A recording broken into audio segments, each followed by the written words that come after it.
because I went from my last tour was 9 months to a really remote tribal region of Afghanistan, and it was me and a platoon of SEALs, so about 16 guys. We had a couple Army guys help take care of the base. We lived in tents. So like that was it for 9 months, and it was extremely kinetic. During the day, we would work with the locals, help them establish security, governance, development, and at night we would conduct operations. And it was just this endless, aggressive, get after it. One of the best 9 months of my life, like in a weird way. And then a month after getting back, I was in a classroom in Columbia University in Manhattan. Didn't know anybody, no brothers, no tribe, no continuity. Just trying to figure out what I meant. It was aside from the 2 months I went to college after high school. It was the first time I sat in the classroom. That was necessary for my own growth because the SEAL teams are pretty homogenous.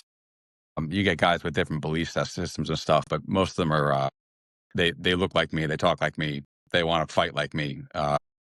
And then going to Columbia, we were having people from dozens of countries, totally different backgrounds, people who grew up in ways I couldn't even imagine with, you know, private schools, done Ivy League undergrads, and all this other stuff.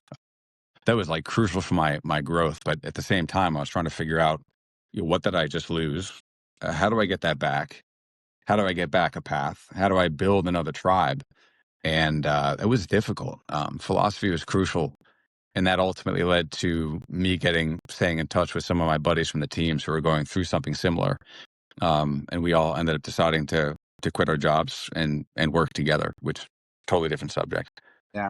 I I love talking about the concepts of fulfillment versus pleasure. When I do some of the presentations I give, and when I talk to guys like you and here, obviously, uh, we don't want war. Like you wouldn't go back and do those 9 months again just for fun, but you were doing it because you had to. That was the job that you were. No, I did it because I wanted to. You did. Oh, well, you were in the service because you wanted to, but obviously war is not a state that we want to persist forever and be but that's some of the best times of your life, and obviously some of the most difficult times too.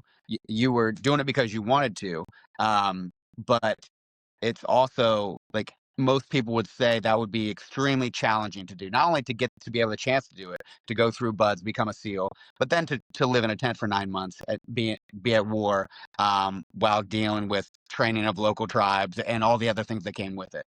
Whereas you come back stateside, and then we have instant access to pleasure, and we're talking about these concepts without actually having doing them. The dichotomy I think about all the time of what we pursue. It's cool to see how you took a challenging transition, challenging time in the classroom, and ultimately made it fulfilling for you, leading to another job, but making that time educational for you, and then finding philosophy to derive meaning and purpose out of that when it maybe felt like it had been lost during a very impactful career that you had.